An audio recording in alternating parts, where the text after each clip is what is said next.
Canal Auditorium, una fórmula de diálogo, comunicación y conocimiento, con Carles Aguilar. Una fórmula de diálogo, comunicación y conocimiento. Canal Auditorium. Comunicación y conocimiento. Con Carles Aguilar. Canal Auditorium. Una fórmula de diálogo, comunicación y conocimiento. Canal Auditorium. Canal Auditorium.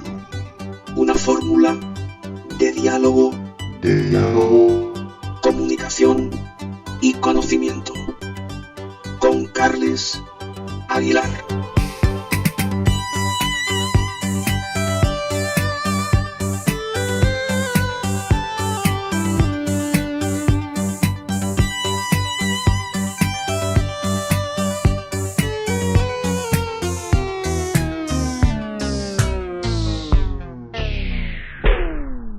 Canal Auditorio con Carles Aguilar. Bien, pues lo que vamos a hacer durante estos próximos minutos en esta nueva edición de nuestro canal Auditorium es trasladarnos, es desplazarnos, aunque sea virtualmente, evidentemente, hasta el pueblo de Pinto.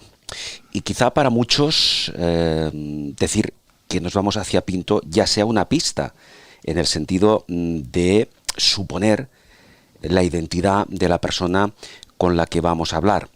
Pero yo pienso que lo mejor es ir directamente ya, sin más dilaciones, a saludar a Alberto Contador. Hola Alberto, ¿qué tal? Hola, buenas. Bueno, tú estás en Pinto. Y estás, como se dice vulgarmente, ahí más feliz que una perdiz, ¿no? Bueno, pues sí, ¿no? Al final Pinto es donde está también toda mi familia y los amigos de toda la vida y sí, la verdad que encantado. Y Alberto, ¿y nunca te has planteado, en fin, por tu trayectoria, por tu recorrido, no sé, desplazarte, por ejemplo, a una gran ciudad, donde tendrías pues todas las comodidades, contactos a diferentes niveles? ¿Esto no te lo has planteado nunca? Bueno, yo creo que no era necesario, porque aquí estoy a 20 kilómetros de Madrid, entonces tienes Madrid para todo, para el tema de gestiones, para el tema de entrevistas, de televisión, ya sabes un poco todo lo importante que es, ¿no? Al final la gente que vive fuera de una gran ciudad, a lo mejor como Madrid o Barcelona, pues se tiene que estar desplazando para hacer pequeñas cosas. Sí. En cambio, pues aquí lo tengo muy fácil y por contra, pues lo tengo mucho mejor para salir a entrenar, porque estando en Madrid, pues para salir a entrenar sería más complicado. En cambio, pues aquí ya estás un poquito en la zona sur y el meollo gordo de tráfico, pues ya te lo has quitado.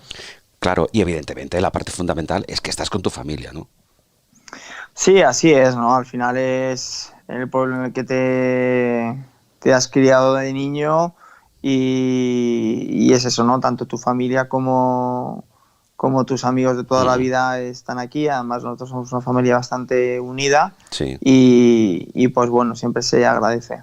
Oye, ¿y tú te sigues viendo con tus amigos, como has dicho, de la infancia? Sí.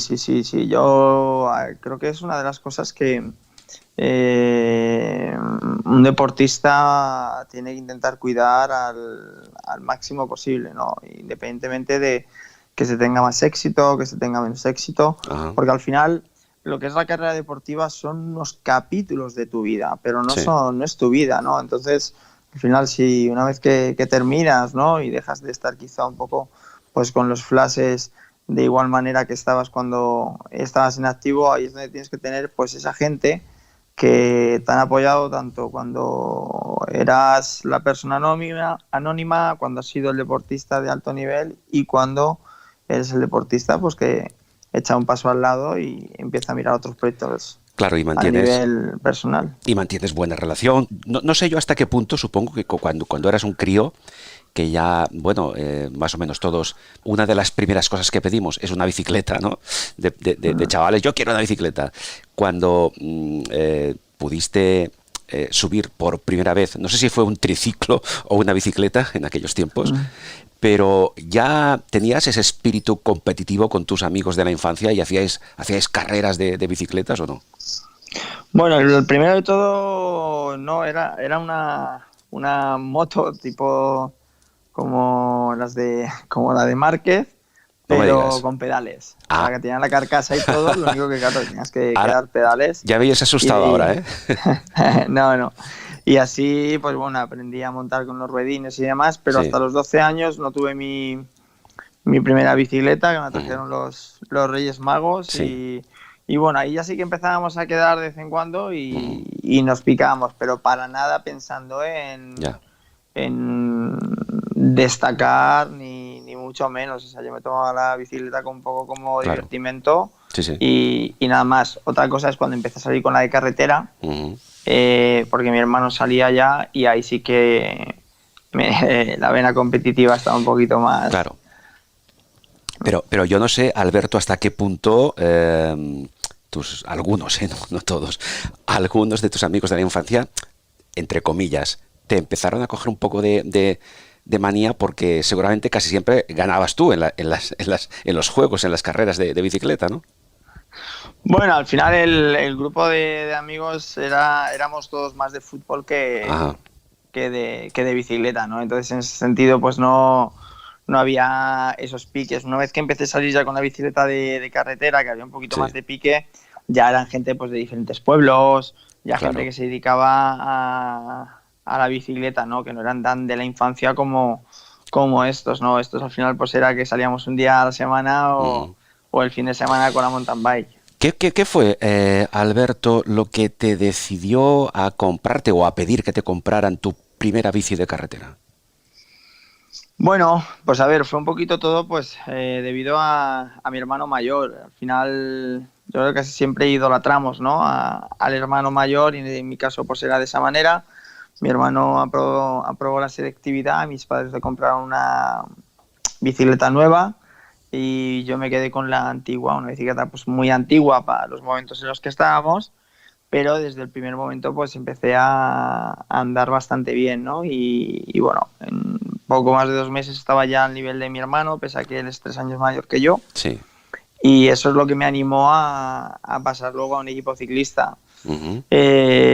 Ahí mis padres vieron que realmente me ilusionaba y por eso me apoyaron, pese a que mi madre pues en todo momento quería que estuviese sobre todo pues centrado única y exclusivamente en los estudios. Lo único, bueno, también veían que disfrutaba con la bici y me dejaban compaginarlo. Y Alberto, ¿hasta qué punto esta naciente por aquel entonces afición por la bicicleta perturbó de alguna forma tus estudios? Bueno, quizá pues lo que cambió fue pues cuando yo tenía que, para hacer la selectividad, también estábamos decidiendo el equipo que yo tenía que elegir, y claro, era una decisión complicada porque además mi madre era profesora, ¿no? Magisterio de educación física, perdón, de lengua española y de francés. Sí. Y claro, es complicado decirle pues que su hijo se va a ir a vivir al País Vasco porque está el filial de la ONCE, ¿no? Pero por otro lado, aunque era muy difícil, veían que por lo que realmente tenía pasión era por ello. Y por eso, pese a que, pues bueno, inicialmente, si se hubiesen dicho antes, pues dirían que no, también veían pues que al final tenías también un poco de talento y decidieron apoyarme. Claro, porque tú antes lo comentabas, de joven, antes de decidirte ya, digamos, a afrontar una futura carrera como profesional del ciclismo, a ti te gustaba el fútbol, pero también el atletismo, ¿no? Sí, al final eras un corredor que tenías una gran resistencia. O sea, por ejemplo, tú estabas en el fútbol y veías que a lo mejor pues tú terminabas los partidos de fútbol pues mejor que quizá pues que otros chicos de tu edad. Y en el atletismo pues con poquito entrenamiento las pruebas que eran de distancia larga, o sea, que eran de resistencia, pues también rápidamente destacabas, ¿no? Lo único que, bueno, yo creo que la libertad que te da la bicicleta, pues no te lo da nada. Claro, esta aptitud, esa capacidad, como tú has dicho, de resistencia, con eso ya nace uno, ¿verdad?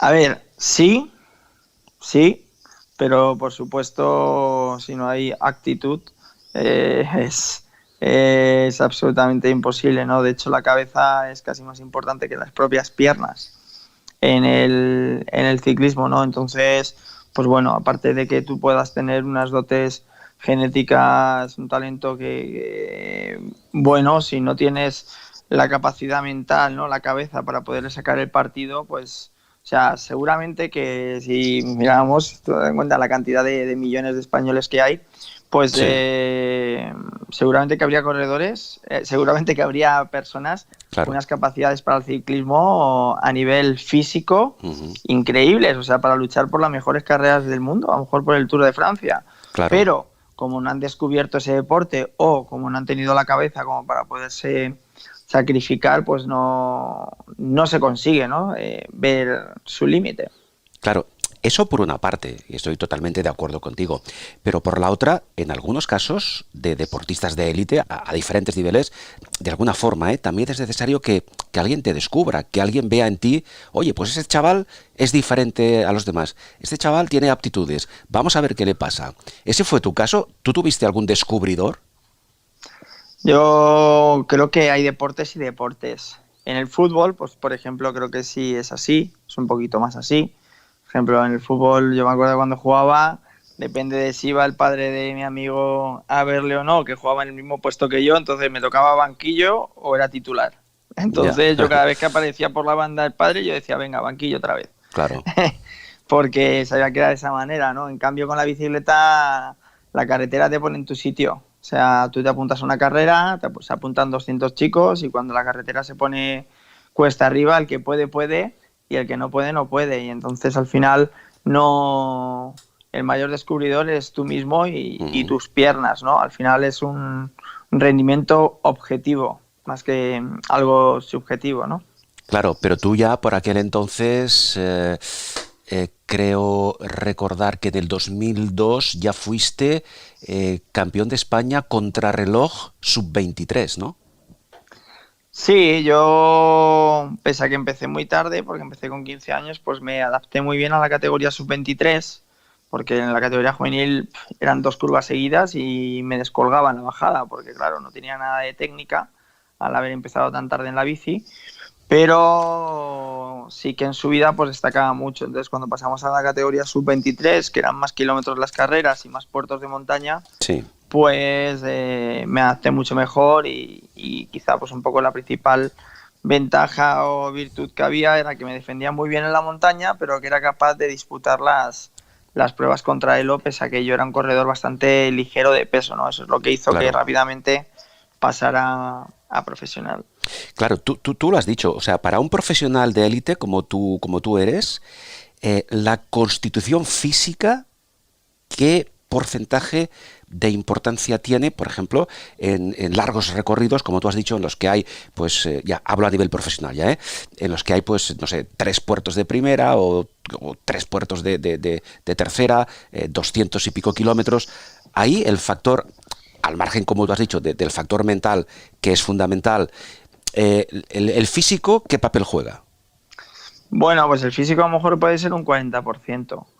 Porque luego el otro 60% consta lógicamente de la cabeza para tal, pero luego de ser capaz de trabajar y sufrir más que nadie para cuando llegue ese puerto, ese Angliru, ese Mortirolo o ese Tourmalet, subirlo lo más rápido posible, ¿no? Al final tú puedes tener muchísimo talento, pero con talento solo no vas a ganar, o sea, claro, puedes tener muchísimo talento, pero aparte de ese talento tienes que trabajarlo más que nadie o como mínimo igual que el que más trabaje para sacarle el partido y poder ganar, no hay otra, ¿no? Al final muchas veces se piensa que a lo mejor pues con el talento una victoria es más sencilla y en sitios a lo mejor míticos y demás, y que va, o sea, quizá esa persona, pese a que a lo mejor tiene más talento que otra, pero se ha sacrificado, se ha trabajado 4 veces más para poderlo conseguir, ¿no? Entonces, una cosa sin la otra no sería posible. Entiendo, porque fíjate que visto desde fuera, aquellos que no son expertos en el mundo del ciclismo, observan que la inmensa mayoría de corredores de élite tenéis un físico, permíteme la expresión, visto desde fuera, un poco enclenque. Sois personas muy delgadas, con muy poca musculatura. Claro, si eso lo comparamos con otro tipo de deportes en los cuales, fútbol, por ejemplo, ¿no? Pues son atletas más musculados. Claro, eso sorprende un poco, ¿no? Visto desde fuera. Es decir, ¿de dónde sacáis la fuerza, la energía? Sí, pero es que es lógico, ¿no? Porque al final cada deporte pues tiene unas necesidades, ¿no? Lógicamente un futbolista, si está demasiado delgado, cuando hace una carga o algo, pues rápidamente se caería y demás, ¿no? En nuestro caso, al final, la parte, el tronco superior, lo que sí que tienes que tenerlo, la verdad que muy fibrado, trabajas bastante lo que es el core y demás, Sí. pero nada más, de nada te sirve tener una musculatura fuerte porque va a ser un lastre, ¿no? En la Claro. subida. Entonces lo que tienes que intentar es estar lo más fino posible y sobre todo trabajando la fuerza en las piernas. Lógicamente, al tener una dieta estricta y al hacerte 150, 200 kilómetros, pues vas estando fino, ¿no? Pero desde mi punto de vista creo que los atletas llegan a estar incluso más delgados que nosotros mismos, ¿no? Pero es que hay una cosa que es fundamental y es la potencia relativa que tú seas capaz de generar, o sea, la potencia en vatios por cada kilogramo de peso. Entonces, mientras más delgado estés, mejor mueves menos fuerza, pero el vatio kilo, la potencia relativa pues es mayor, ¿no? Entonces, al final es lo que marca la diferencia, sobre todo en las subidas. Es decir, que un ciclista de élite en parte mide su valía por la capacidad que tiene de mover vatios, de alguna forma. Totalmente. El sistema de entrenamiento antaño pues era por frecuencia cardíaca y eso en el ciclismo se ha quedado completamente obsoleto porque hay 1000 variantes que influyen en la frecuencia cardíaca. En cambio, pues para ir a 40 kilómetros por hora, si es en el mismo terreno, o sea, llano y las mismas condiciones de viento, sabes que vas a necesitar a lo mejor 320 vatios. Da igual que sea el primer día de entrenamiento o el quinto que estás muy cansado y el pulso cardíaco pues no te sube. Pues vas a necesitar exactamente. Entonces, puedes trabajar las zonas de entrenamiento mucho más exactas que con la frecuencia cardíaca. Claro, ¿el ciclista profesional, Alberto, es amigo del gimnasio o el gimnasio para vosotros consiste básicamente en subirte a la bicicleta y hacer kilómetros? Bueno, hay que distinguir, hay que diferenciar. El ciclista bueno, de pista sí que tienen muchísimo gimnasio. Ciclistas sprinter también trabajan el gimnasio porque al final ellos lo que necesitan es potencia máxima. Claro, precisamente, Alberto, precisamente ya que hablas de los sprinters, sí que nos hemos fijado que la mayoría de ellos son atletas más musculados. Sí, así es. Hombre, si lo vieses en la vida real, parecerían también muy delgados. Claro, eso sería así. Lo único que, bueno, vestido de ciclista, pues llama la atención que están bastante más musculados que por ejemplo, los escaladores, ¿no? Sí. Pero ellos sí que hacen más trabajo de gimnasio para tener mayor potencia máxima, ¿no? Pensando en el sprint. Sí. En cambio, los de grandes vueltas somos más de trabajar un poquito la movilidad, el core, sentadillas, pero para fortalecer, pero para nada muscular. Entonces, no es necesario el gimnasio como, por ejemplo, antaño, pues sí que se tenía más presente. ¿Y tú cuando has competido en grandes vueltas, te han controlado o te has autocontrolado tu peso? Es decir, tú sabes que para ir al Tour tienes que pesar X y no te puedes pasar de ahí. Sí, claro, hombre, al final tienes que saber más o menos, sobre todo inicialmente, pues bueno, es un poco lo que a lo mejor te pueden ir comentando, asesorando, pero llegas tú eres el que mejor te conoces que nadie, ¿no? Y te das cuenta que a lo mejor tú puedes llegar a un peso y a partir de ese peso para abajo pues ya empiezas a perder fuerza o a estar cansado y demás. Entonces sí, yo de hecho la báscula conmigo iba siempre a todos los sitios y me pesaba por la mañana después de entrenar y antes de irme a dormir para saber todo, o sea, analizar. Porque si, por ejemplo, de buenas a primeras pesas muy poco al irte a dormir era porque te das cuenta que estabas un poco deshidratado, ¿no? Entonces tenías que tener atención. Claro. Porque, vale, sí, al día siguiente te vas a levantar súper ligero, pero ¿por qué? Porque tienes una deshidratación y entonces no rindes. O sea, tiene que estar todo milimétricamente en la medida de lo posible controlado. Por ejemplo, cuando tú competías en el Tour de Francia, ¿tú recuerdas cuál era tu peso ideal? Sí, 61 y medio. Sobre 61 y medio. Y te voy a hacer una pregunta. ¿Y ahora mismo cuánto pesas? Pues ahora he empezado a entrenar un poquito más desde que nos han dejado salir a carretera y estoy aproximadamente en 70. 70. Bueno, es decir, tienes que entrenar un poco más, ¿verdad? No te creas, o sea, la gente me ve delgada. Lo que pasa claro, que, claro, 61 y medio es algo extremo, ¿no? Incluso la gente dice que he ganado bastante. Claro, evidentemente. Con la retirada. Pero bueno, tú mides, ¿cuánto mides de altura? 1,77. Claro, estás delgado igual, ¿eh? Las cosas como sean, pero esos casi 10 kilos evidentemente marcan la diferencia de un ciclista de élite que va a competir en el Tour de Francia y el ciclista que eres ahora.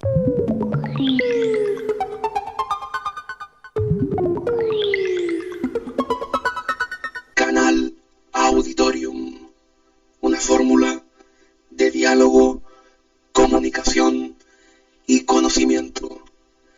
Carles Aguilar habla con Alberto Contador.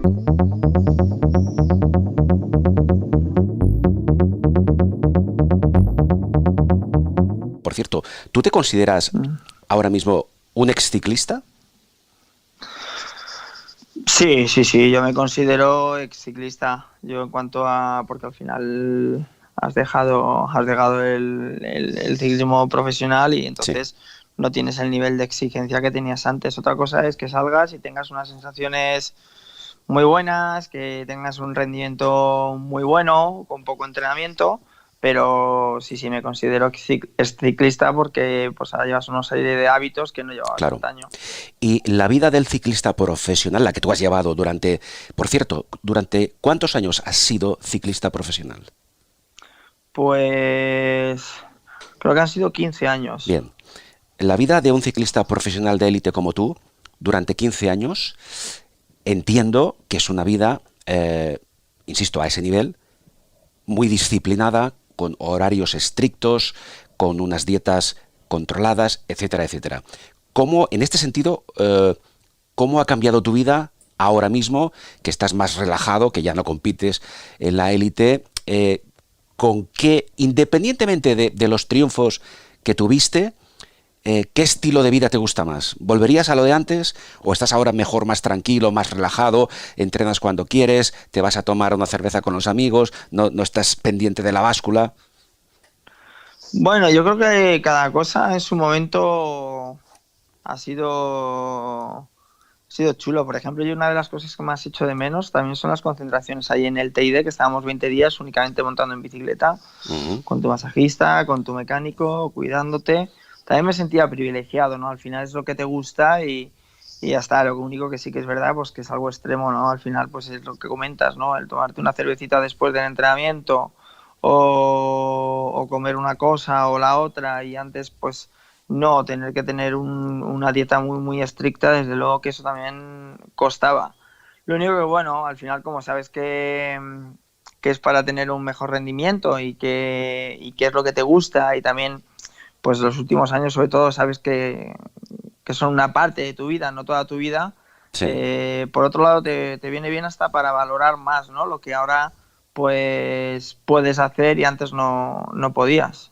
Claro, y Alberto, y a nivel, digamos, emocional, ¿Notas alguna diferencia? A pesar de que tú, ahora lo comentaremos, a pesar de que tú pues sigues siendo un personaje público, pero claro, estar en la élite, no sé, ser por ejemplo uno de los pocos ciclistas de la historia que, por ejemplo, has conseguido lo que se llama la triple corona, ¿verdad? Ujú. Creo que solo Anquetil, Gimondi y Noli Merckx lo habían conseguido antes. En fin, la fama, que es lógico, hablamos de un gran campeón mundial, las entrevistas, los medios de comunicación, las invitaciones a eventos y tal. Esto, claro, ahora no es lo mismo, de alguna forma. ¿Tú lo echas de menos esto?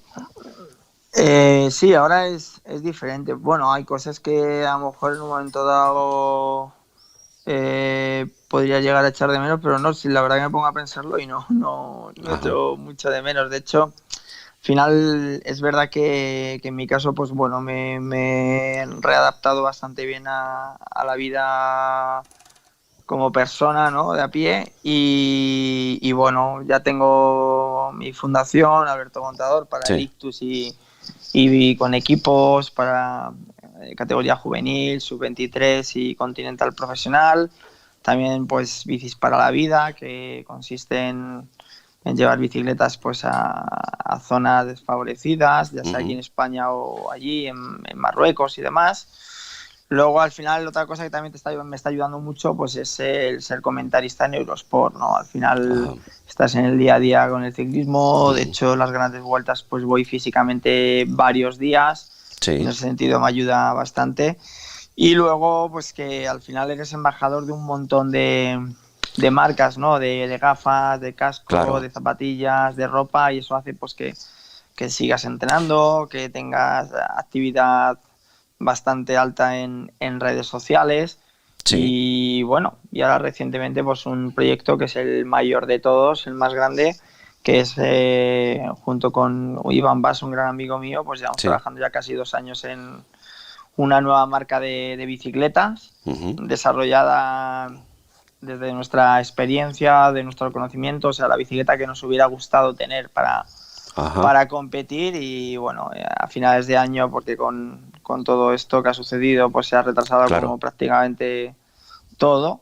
Y a finales de año pues también saldrá a la venta, y este sí que es un proyecto muy, muy importante. Claro, es decir, aquellos aficionados del ciclismo, aquellos entusiastas del ciclismo podrán tener en pocos meses su bicicleta Alberto Contador, de alguna, Bueno, ¿no? no va a ser con mi nombre, porque al final también hay Claro, más gente por dentro, y porque además yo tampoco creo en eso, ¿no? Yo creo que al final la marca tiene que ser una marca claro, independiente, eso sí, desarrollada desde la sí. experiencia nuestra, ¿no? De que Bueno, tú te montas una bicicleta y la interpretas en sí. un minuto, ya notas todo, ¿sabes? O sea, es Bueno, no. un feeling increíble. Te decía esto porque, claro, desde el punto de vista del marketing, tú sigues siendo un atleta que vende, tienes mercado y yo, no sé, he supuesto que si a la bicicleta le ponen tu nombre, seguro que venden muchas más. Pero claro, en fin, el marketing quizás se ve desde otro punto de vista, ¿no? Sí, bueno, a ver, lógicamente el que es aficionado tuyo, pues seguramente que sí, que va a ser un atractivo grande, pero bueno, el que es aficionado tuyo también sabe que está realmente metido, ¿no? Claro. En la marca. Y luego también pues un poco el objetivo es que el día de mañana, en cierto modo, pues sea casi más grande la marca que el propio Alberto, ¿no? Van a ser cosas diferentes siempre, ¿no? Ujú. Pero la cuestión es esa, ¿no? Que al final pues luego la marca siga creciendo. Quizá ahora pues eres tú más fuerte que esa marca, pero quién sabe dentro de 15 o 20 años. Claro, has hecho referencia a la Fundación Alberto Contador y al Ictus. ¿Por qué una fundación para sensibilizar y para ayudar y para concienciar contra este grave problema de salud que es el ictus?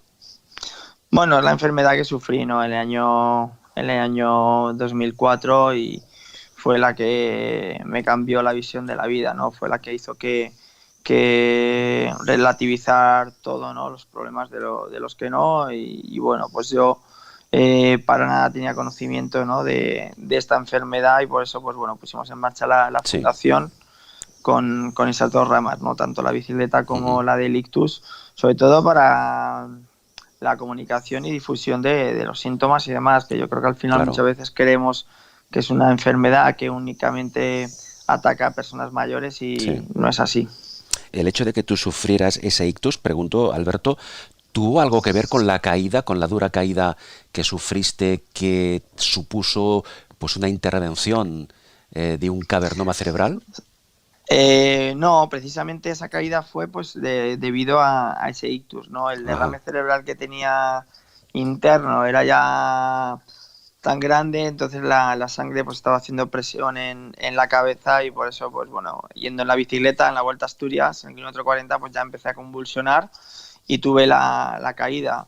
Claro, no sabían si la sangre en la cabeza era de la caída o de antes de la caída, ¿no? Y era, bueno, pues previo a la caída, pues por ese derrame cerebral que afortunadamente se me pudo intervenir en el Hospital Ramón y Cajal y bueno, pude recuperarme. Y en ese momento, que fue quizá uno de los momentos más duros que has vivido como persona y como deportista, ¿tu futuro como ciclista se tambaleó? Sí, sin duda, ¿no? Pero bueno, en ese momento era algo completamente secundario, ¿no? Al final cuando estás en una situación así, cuando estás en una situación en la cual no se sabe si vas a mover parte del cuerpo o no, porque tuve luego un sangrado nuevo en casa mayor y temieron eso por la movilidad de la mitad del cuerpo, el ciclismo pasa a ser algo secundario, con todo el dolor de tu corazón, pero pasa a ser algo secundario, ¿no? Al final, el no saber si vas a volver a tener otro sangrado, si no vas a poder conducir nunca, vas a estar siempre dependiendo de personas, eso es lo realmente complicado, ¿no? Sin duda. Está claro que una vez que me dijeron que me podían intervenir y que salió bien la operación, pues rápidamente te pones a pensar de nuevo en volver a subirte a la bicicleta, pero en esos momentos era secundario. Claro, por suerte, en fin, solo hay que ver tu carrera, tu palmarés, no has vuelto a sufrir ningún episodio similar, pero después de ese momento crítico, ¿tú en algún momento, mientras estabas compitiendo en cualquier carrera ciclista, tuviste miedo de que te volviera a pasar algo así? Bueno, a ver, lógicamente cuando te incorporas de una intervención quirúrgica, ¿no? En la cual te han abierto claramente, o sea, literalmente la cabeza, ¿no? Sí. Y han tocado la corteza cerebral y demás, pues te queda actividad epiléptica y demás, y te da respeto, ¿no? Porque no sabes cómo va a ser el posoperatorio, cómo vas a reaccionar, pero bueno, afortunadamente en mi caso, pues todo fue bien y pude seguir con una vida normal, tanto deportiva como personal. ¿Seguiste en aquel momento y actualmente, sigues algún tipo de control médico? No, afortunadamente ya con el paso de los años, lógicamente los primeros pues se hizo alguna resonancia para ver que todo estaba bien y demás, y luego ya pues ya completamente olvidado afortunadamente. Claro, ese fue un momento crítico, un momento duro. ¿Qué otro momento duro o complicado recuerdas de tu etapa como ciclista profesional? Aquel momento que digas o que pienses, ojalá esto nunca hubiera sucedido. Bueno, yo creo que al final cuando tú tienes una carrera profesional potente, tienes un montón de situaciones buenas, pero también tienes bastantes situaciones complicadas. Bueno, ¿no? como la vida misma, ¿no? Como la vida misma. Exacto. Yo creo que lo que tienes que intentar es, en la medida de lo posible, apartar un poco las cosas negativas y quedarte con las buenas, ¿no? Yo creo que ese episodio del 2004, ¿no? del ictus fue lo que hizo que cuando tenía problemas con sponsor, problemas cuando extradeportivos o demás, pues siempre me ha ayudado a poderlo afrontar de una mejor manera, ¿no? Estoy seguro que bueno, pues en ese sentido me ha ayudado mucho. Claro, es decir, que te ha dado fuerza para sobreponerte a otras circunstancias en tu carrera deportiva que en el fondo no tienen tanta repercusión o no pudieron tener tanta repercusión como lo que fue o lo que pudo ser, que por suerte no ocurrió, pues un ictus que pudo llegar a ser fatal. Por tanto, eso, así es, claro. o sea, es que simplemente, imagínate el no tener movilidad o el tener que depender 24 horas de una persona. Al final, Sí, en mi caso, afortunadamente estaba en el lóbulo frontal derecho y se pudo claro. intervenir, pero gente que lo tiene cerca del cerebelo o demás no se puede intervenir, están en un sin vivir y Ujú. bueno, pues contando un poco casi cada los días de si le vuelve a sangrar o no le vuelve a Claro. sangrar. Alberto, tú como ciclista profesional sigues teniendo y tuviste en su momento una legión de seguidores, de entusiastas que vamos, que vibraban y siguen vibrando, pues recordando algunas de tus gestas, pero claro, como cualquier otro deportista de élite, también tienes algunos, digamos, detractores, ¿no? Y algunos de ellos, pues quizá en su momento se mostraron un poco duros o muy duros contigo por el proceso del control antidopaje en el cual te viste involucrado. ¿Esto ya ha pasado a la historia? ¿Tú esto ya lo tienes superado? Bueno, a ver, esto es una cosa que para nada, por supuesto, superada sí, porque claro, si no te hubieras superado, imagínate, ¿no? Pero una cosa es superada y otra cosa es olvidado. O sea, olvidado para nada porque es una cosa que te ha hecho tantísimo daño que para nada lo vas a olvidar y te digo, no, o sea, no vas a olvidar en la vida, eso es Claro. así. El resto, gente que esté a favor o no esté a favor, esto es como la vida, como tú comentabas antes, ¿no? Yo creo que al final, una vez que eres una persona pública, pues hay gente ya que está de tu lado, gente que no está de tu lado, o sea, la gente por lo general pues genera ya una opinión Sí, y puede ser de un lado o de otro, y en este caso pues igual. Luego, pues bueno, ahí ya tú también radica un poco en la importancia de que le des a las cosas, ¿no? Al final, yo creo que cada uno tiene que ser consciente de lo que realmente es importante y de lo que no. Y en ese sentido, pues bueno, más que nada porque es fundamental, o sea, sobre todo cuando eres un corredor o sí. eres un líder en tu equipo, en el deporte, estás sometido a una competición que tiene una presión, una responsabilidad tremenda. Esas son cosas que a ti no te tienen que quitar ni un minuto de tu tiempo.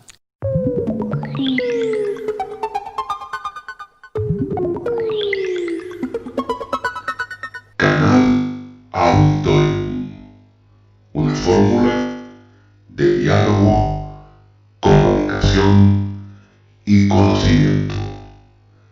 Carles Aguilar, ahora con Alberto Contador.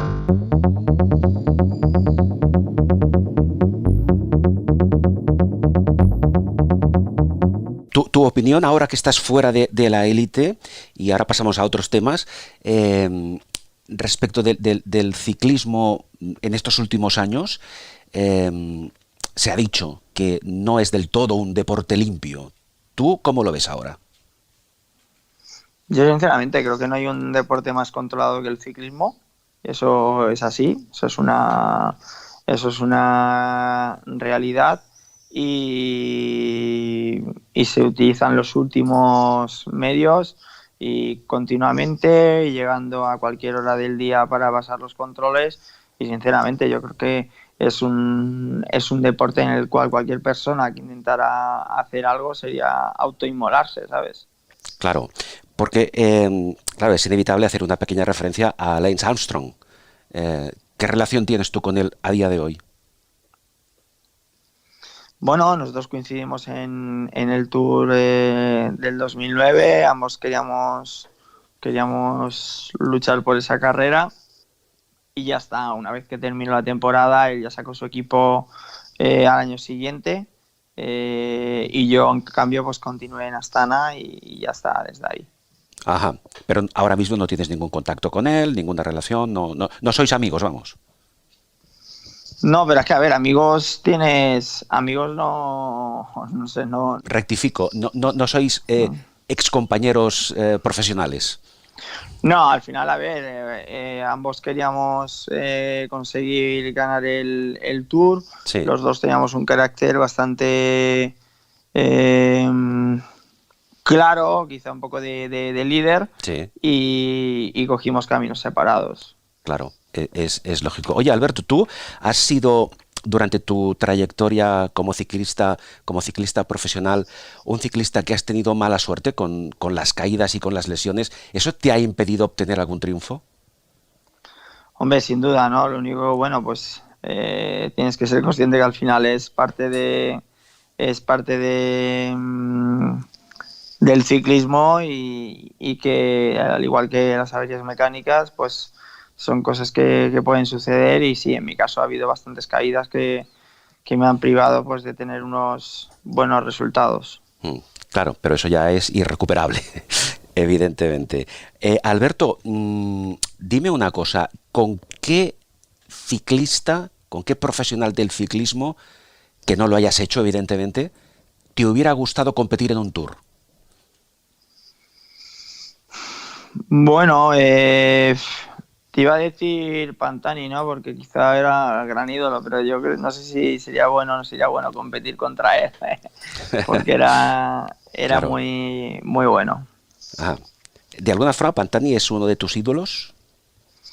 Sí, yo creo que además ha sido un corredor que ha sido el que ha quizá un poco marcado mi manera de correr, ¿no? De competir al ataque, a intentar hacer cosas diferentes, atacando a muchísimos kilómetros para la línea de meta, en un ciclismo que cada vez más es un poquito más controlado, un poquito más de mirar los vatios y toda la gente en grupo.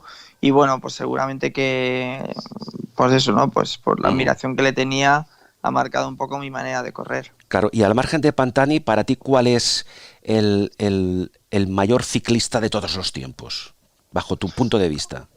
Hombre, sin duda Eddy Merckx, ¿no? Por palmarés, ha sido capaz de ganar las mejores clásicas del mundo, las 3 grandes vueltas. Desde luego que para mí es Eddy Merckx sin lugar a dudas. Ujú. Alberto, hablamos un poco de la situación actual.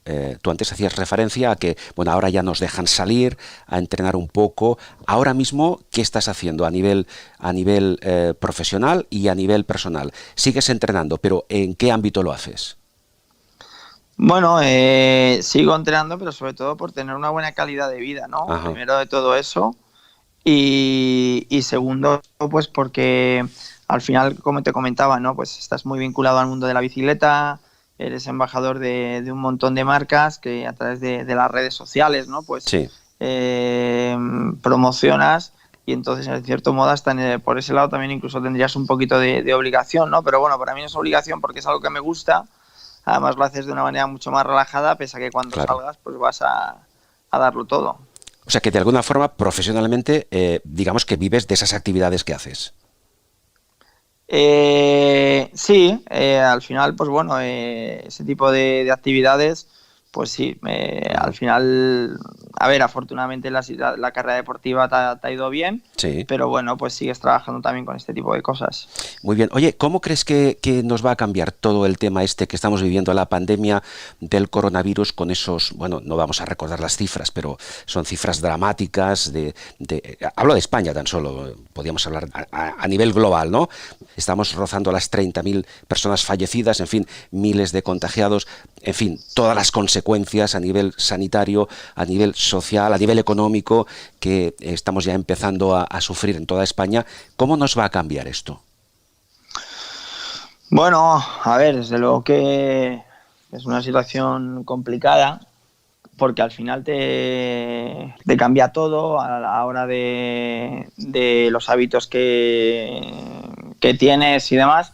Pero para mí, sinceramente, cuando estaba un poco la situación de tener que estar en casa y demás, para mí, quizá un poco pues porque has vivido tantas concentraciones y demás, lo de menos era casi eso, lo gordo, como digo yo, es lo que viene después, ¿no? Al final la situación que a nivel laboral que se queda cada persona, Sí. las dificultades económicas que va a haber en la sociedad, a ver cómo se recupera un poco de este parón tan grande. Yo creo que eso es lo realmente gordo, ¿no? Ver un poco, a ver el nivel de esta crisis que nos va a venir ahora. Al final, pues bueno, estar encerrado, lógicamente, psicológicamente a veces se hace duro, pero es una cosa transitoria, ¿no?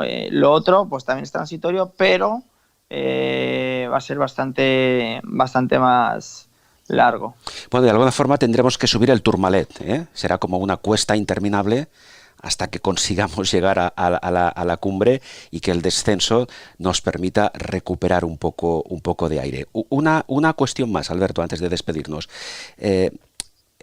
El Tour, no sabemos si este año tendremos o no Tour, está esto todavía estudiándose, si no este año será el año que viene. Tú que sigues el mundo del ciclismo profesional, como aficionado en este caso, háblanos de alguna estrella emergente, alguien que tú veas que tiene pues muchas posibilidades de convertirse en un gran campeón, si no lo es ya, no lo sé. Bueno, a ver, yo creo que hay varios corredores, ¿no?, jóvenes que están despuntando bastante, pero bueno, hay uno que ya despunta del todo porque ganó el año pasado el Tour con 22 años, pero yo creo que este sí que puede ser un gran campeón y que marque bastante tiempo, que es Egan Bernal. Es un corredor colombiano que se maneja muy bien tanto en montaña como en contrarreloj y tiene una madurez pese a su juventud muy buena. O sea, que este corredor reúne, según tú, las características idóneas para convertirse, para seguir un poco tu estela, entre otras cosas, ¿verdad? Muy bien. Bueno, yo creo que al final cada uno tiene que seguir la suya y él seguro que piensa eso, ¿no?, en seguir la suya. Pero bueno, sí, en cierto modo, pues para hacer grandes cosas tanto en Giro como en Tour. Sí, como seguiremos a Egan Bernal. Y una última cosa, Alberto, dirígete, porque la afición por el ciclismo no decae, hay muchos chavales jóvenes que quieren ser ciclistas y que seguramente van a agradecerte que les hagas un comentario, alguna reflexión sobre cómo tienen que plantearse su futuro ahora que están empezando. Y con esto acabamos. ¿Qué les dirías? Bueno, si están empezando en el ciclismo, lo que les diría, sin lugar a dudas, es que disfruten. O sea, que disfruten con ello es fundamental en el ciclismo. O sea, el ciclismo no puedes empezarlo y únicamente pensando en ser profesional, porque al final es un deporte tan duro, tan sacrificado, que o lo haces por pasión, porque te gusta, o jamás podrás llegar a ser profesional. Lógicamente, una vez que empieces ya con esta pasión y disfrutes haciéndolo, pues a medida que vayas cumpliendo años, ¿no?, y compitiendo y pasando de un equipo a otro, pues ya te lo podrás llegar a plantear de una manera seria el ser profesional. Pero sobre todo, y el consejo número 1, es disfrutar. ¿Y un chaval joven que siga estas directrices puede llegar a vivir del ciclismo? Sí, sin duda. Sí, sin duda. Ajá. Lógicamente, pues sí, es un deporte que si te pones a compararlo, o sea, la media con, por ejemplo, pues con la media del fútbol, pues puedes decir, bueno, pues a lo mejor pues está peor pagado, ¿no? Pero bueno, yo creo que esto es como se miren las cosas, ¿no? Pues mirar el vaso medio lleno o medio vacío. Cantidad de deportes olímpicos, por no decirte prácticamente todos, están muchísimo peor pagados que el ciclismo, y bueno, aunque no se muevan las cifras del fútbol, pues sí que se puede hacer una buena carrera deportiva y dejarte la vida más que encaminada sin ser un corredor de los punteros. Claro. Alberto, pues muchas gracias por tus palabras, por tu tiempo, por tu sinceridad. Me alegro muchísimo de las buenas vibraciones que transmites y que sigas adelante con todos tus proyectos y sobre todo, entre otros muchos, con la Fundación y esa gran labor que estáis desarrollando. Muchísimas gracias, Alberto. Un abrazo. Ha sido un placer. Un abrazo.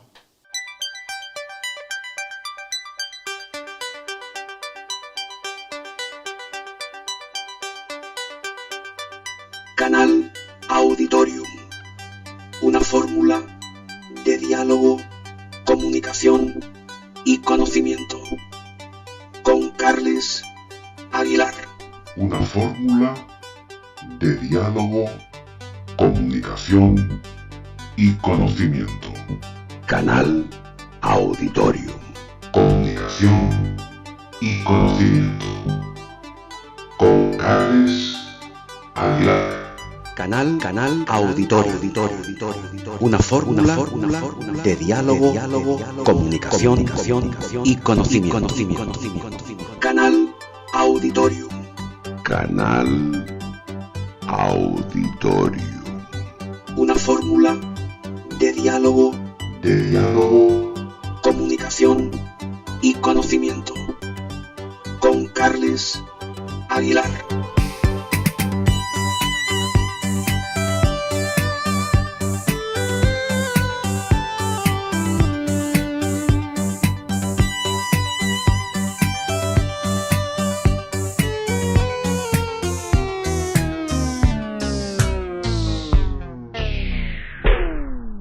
Canal Auditorio con Carles Aguilar.